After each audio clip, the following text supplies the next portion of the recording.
a little something is happening. Hi, everybody. So it's been a minute since I've actually allowed myself to play with paints.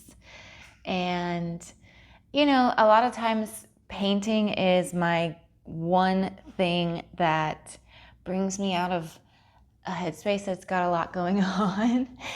Tomorrow is my birthday. I turn 41, and every birthday I get very contemplative, and life really has been bringing me so much to process lately, so much. I feel like these containers of a lot happening at once are when it is the perfect time to turn to my practices that I once did.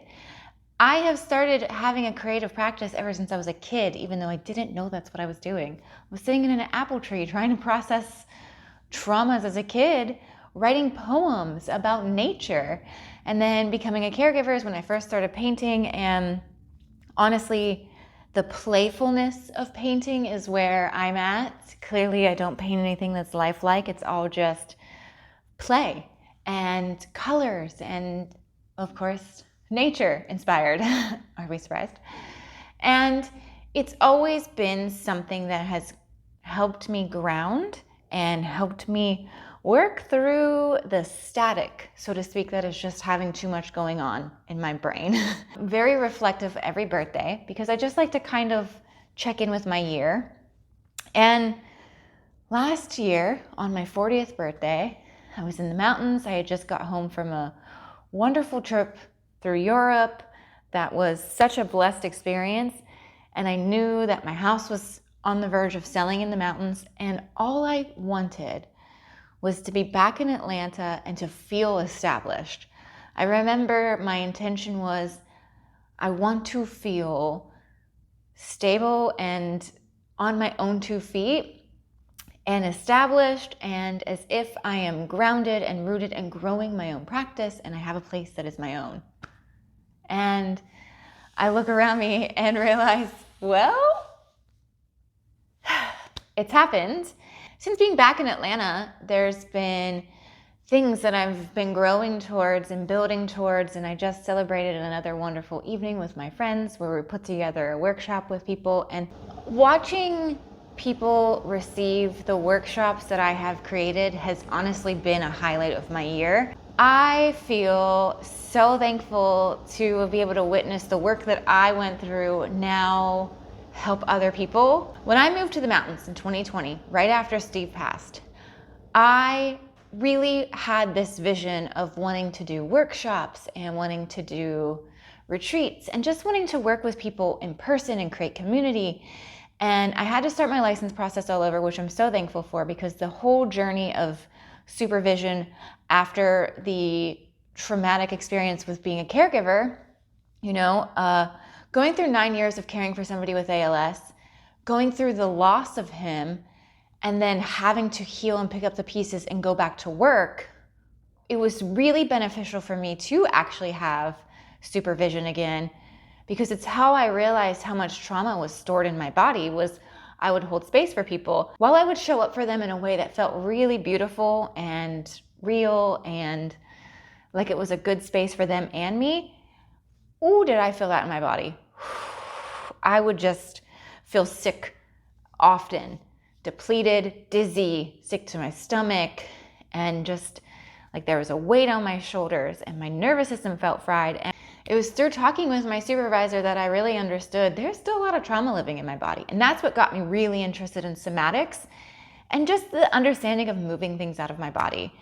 And when I first moved to the mountains, I was making a lot of art, but the idea of having to use that art to sustain a life really tanked me because art for me has always been about play. And if people receive my art and they want to buy it, that is a beautiful blessing. Honestly, a beautiful blessing that's allowed me to continue to play with my art. But to put that pressure on something that's been so transformative and transmuting for me, it was not good, because I started to feel like I needed to change the art I was making to something that was palatable to people. And I would take people's comments of, my daughter could paint that. I'm not sure why somebody would pay money on that, so personally, when really the truth is like, your daughter should paint that, and so should you. That is the whole point of my art, is to teach you the art of just playing with color and shapes and letting go of the need for it to look perfect and just letting it come out however it's going to come out. Really, it's just a whole process of play. And it was really important for that to not be taken away from me. And so when I went back to work, I actually stopped painting for a while and started making art in this book, which was just play and lots of collages. And just, it was a recognition that your girl needed some sort of outlet still. And I started playing with watercolors. And I actually started to really like what I was making. And yeah, there was just a whole progression of art that happened here. And that was really because while I was building my hours up in therapy, I stopped painting as much. I stopped creating that time, but I still was craving something as an outlet to get the things that were stuck in me out. And it was a friend of mine who, when, I sent them a picture and they said, I want that on a t-shirt. And then we sort of started collaborating in that way, and we decided to have a pop-up. And it got me back into painting while I was in the mountains and doing all my therapy hours. And at that time, I had ramped up my hours because I was really trying to get them in. And it was so helpful. And I was like, oh, I forgot. Then I moved. And for a while, I didn't have a place to paint because I was staying in a friend's house. And since I've been here, I really haven't painted. And now I have my own space, especially having floors that are old warehouse floors that, well, the paint will just wipe off of them probably, but also it doesn't matter. It just has dawned on me in the past month that there are things that I have implemented in my life throughout the years that I haven't really been fully tapping into. It's because I've been in this growing and building and teaching phase, and I've been putting so much of my creative energy into that, and it's been beautiful to witness the way it's showing up. And I sort of have these events that I'm going to just sort of keep bringing back around. And I feel so thankful for them because they fulfill me so much. And now I've just been craving this play.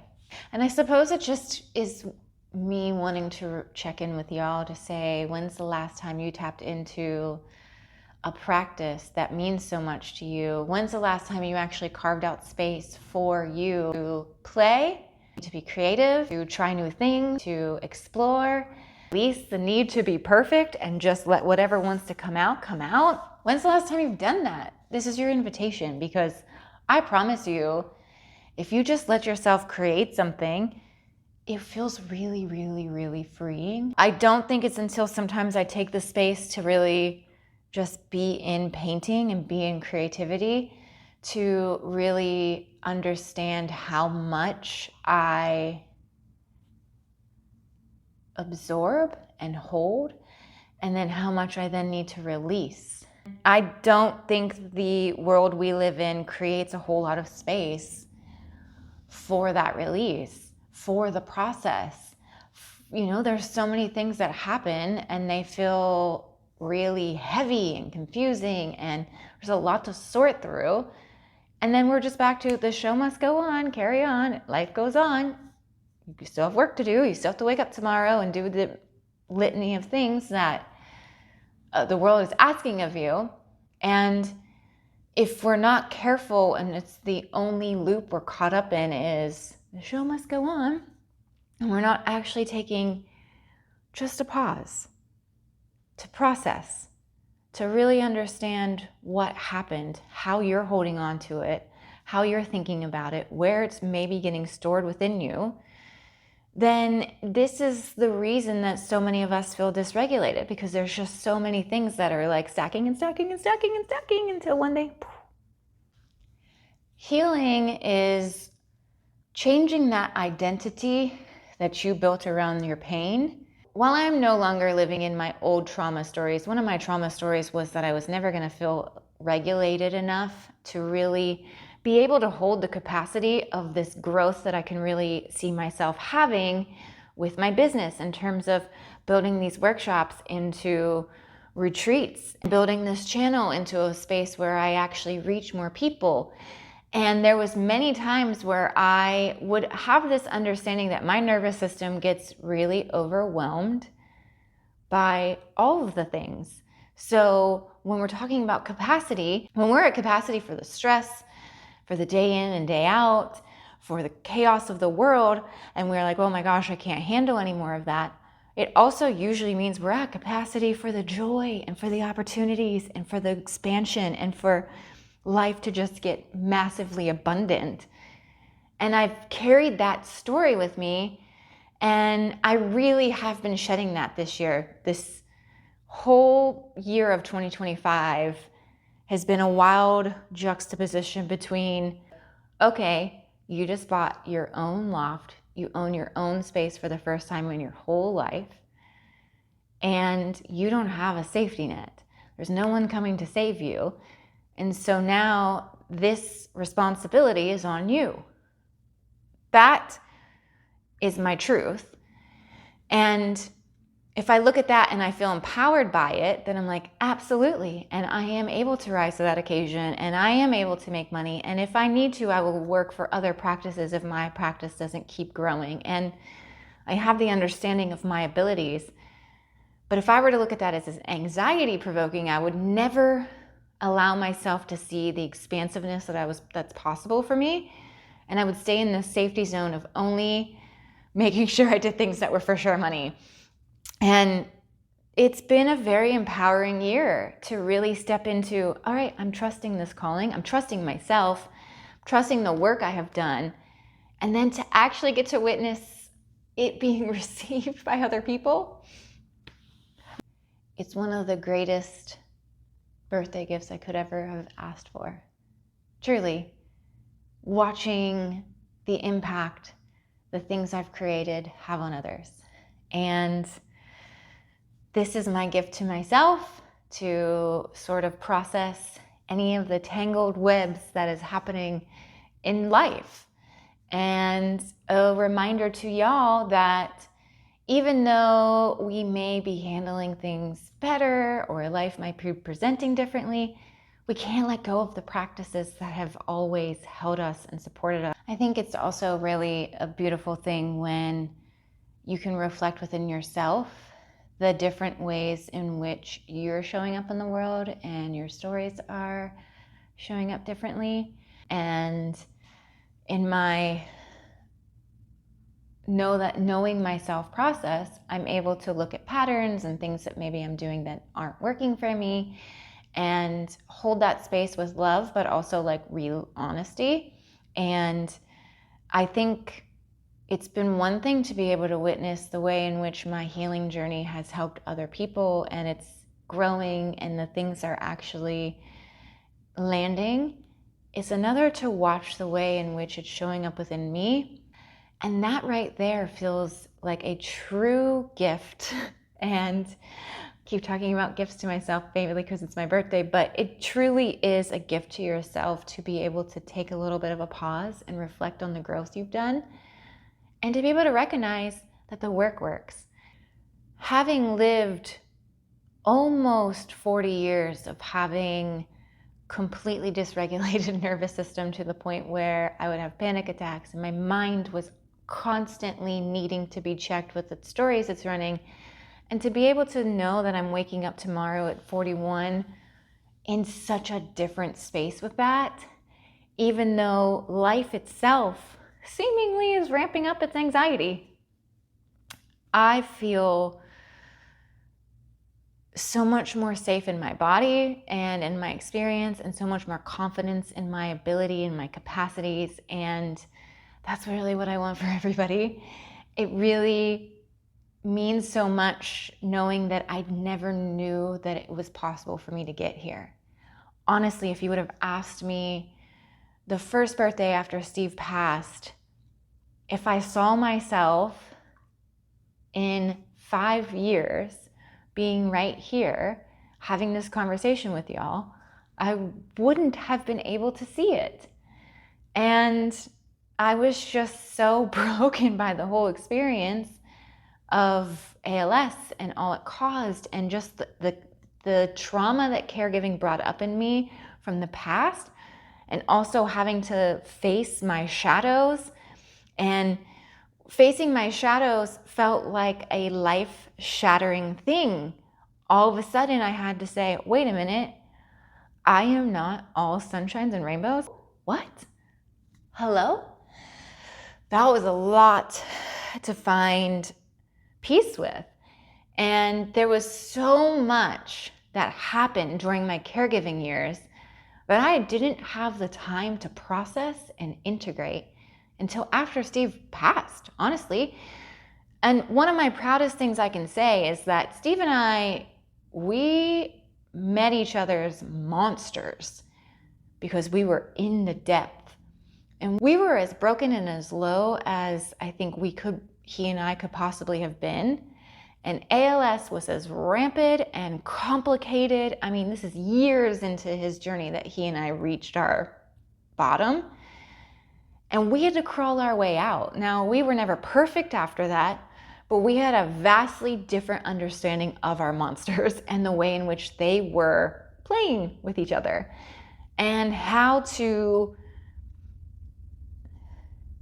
stop running from our shadows and understand them and invite them to the table and ask what they wanted from us. And really, all of our shadows came up because we were just constantly being traumatized by ALS and by each other and by our reactions to everything. And all of the unhealed things came to the surface, which now, looking back, I'm so thankful, because everything that came up was an opportunity to be processed and to be healed. But that didn't always happen in the container of being a caregiver, because it was just constantly something different every day to worry about. And so after Steve passed, the whole first year, all of the shame and all of the trauma and all of the stories and everything came back up. And I spent that whole year before going back to work trying to understand myself and find peace with who I was in those moments of just my worst, and love her and forgive her and figure out what she needed to heal, and then honestly figure out, what do I need to make sure that version of me never is brought back to the surface.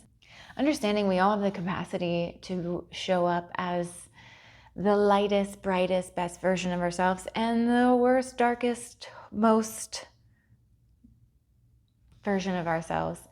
And we are all in a human experience, and it's all welcome, and it all needs to be embraced in order to be understood. And processing and integrating was really the most important focus I did after Steve passed, because there was so much that came up after he passed that I thought I had dealt with. And writing and painting and walking and hiking and journaling, pages and pages of journals, miles and miles walked. And all of that process, while I was in the middle of it, I couldn't see where I was supposed to be. I couldn't see it. I never could see for myself the fact that I would ever be out of that dark cloud.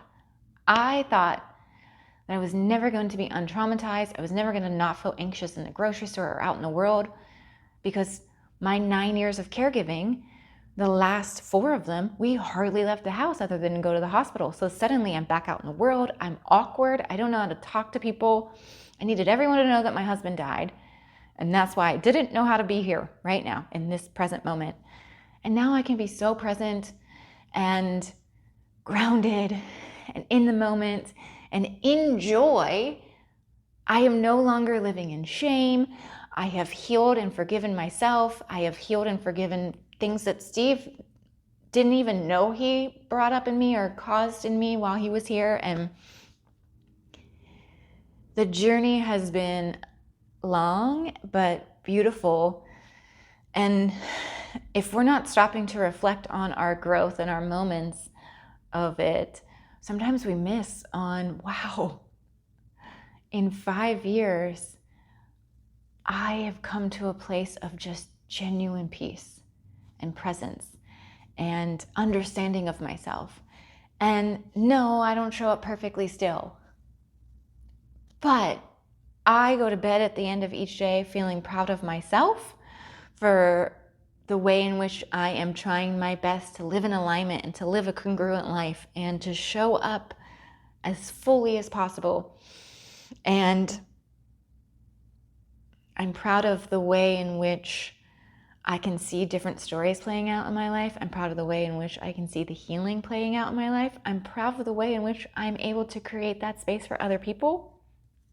The more and more we are connected with all of the things, the more and more and more and more and more we are going to have to process and digest and transmute and release and build capacity to be able to receive the joy and the love and the goodness and the possibility and the hope.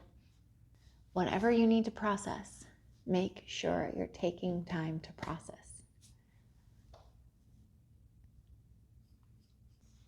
In the past few months of putting a lot of effort and energy into building my business, and so thankful for the effort and energy to be focused into that because it just means so much to me, I had started to feel a little burnt out. And I had to do an honest reflection as to, wait, what's going on? Because I feel really passionate about my work I'm doing. I don't know why I'm feeling burnt out. And I know that I'm holding a lot of space for people, but I also do a somatic practice every day to release things. And I bookmark my days with things that will nourish my nervous system, and I don't know what's really going on. And in that honest reflection, what I realized was, I was still meeting resistance to do some of the things that were really big passions of mine, which I spoke about in my last video. And B, while I was, yes, being very active and working out and tapping into that whole playful, be outside energy, and it's been so beautiful, I've also been spending a whole lot of time on my phone instead of creating and playing. I read something about how if you're a creative who is not actively creating, that a lot of times you meet this stuck energy. That yes, I have been creating content and ways in which I could bring my healing process to other people, and I've really enjoyed coming up with the workshops and the programs, but I haven't really been creative in a play way. I went on that trip and it was really beautiful and it was really wonderful and it was expansive and a dream come true, truly. I've always wanted to go to Oregon. That place is that nature. And I came back from that trip, and travel is usually the thing that just busts me out of being stuck.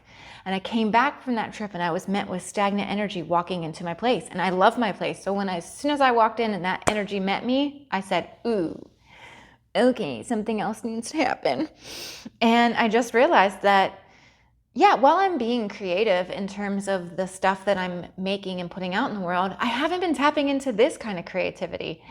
And I really hadn't been doing any creative writing other than journaling, which is such an important practice of mine. I'm so thankful I didn't lose it because that's how I've been able to keep my marbles together. There was an honest reflection I really had to have with myself that, girl, you know what to do. And so often there is a gap between knowing what to do and doing what we know what to do. And I have just noticed me making that gap smaller and smaller and me being able to recognize it. And I'm here to say that all of this came from painting the past 2 days. If you are not meeting life with a curiosity and a creativity as much as you're meeting it with like scrolling and observing everyone else's world, a lot of times that ends up to feeling stagnant and uninspired and disconnected from yourself. And it is a very easy thing to fall into phone rabbit holes. And we gotta stop doing that to ourselves and actually tap into the things that are the opposite of that and allow us to enrich our souls with some expression and some creativity and actively being present in our own lives. Such a delicious space to be in, to be so in your experience and just to be enjoying the moment so much. It's a journey, y'all. I'm so thankful to be on it. I'm so thankful y'all are here. I'm here to help you on yours. Reach out to me. Remember, if you're in the state of Georgia, I can be your therapist. If you're out of the state of Georgia, I can be your coach. If you want to participate in an event in Georgia, follow me on Instagram, Hope from Earth, or my website, comingbacktohope.com. If you want to be a part of my online groups that are open to anyone in the world, hopefromearth.com. I'm going to get back to this painting and get back to the present moment. I just was sitting here painting and was like, I feel like I want to share this joy and understanding with others because it's an invitation to tap into whatever it is in your life that will bring you this. Tap in, y'all. Sending so much love and color and joy